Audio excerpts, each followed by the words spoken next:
11th standard exercise 3.1 7th some question கொடுத்துட்டாங்க.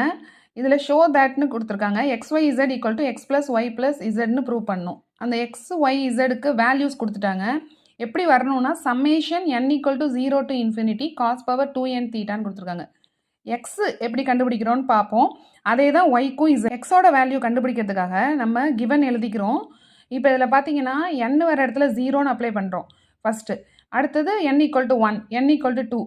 First 0ன்னு apply பண்ணும்போது காஸ் பவர் 0 வரும்போது 1ன்னு ஆகிடும்.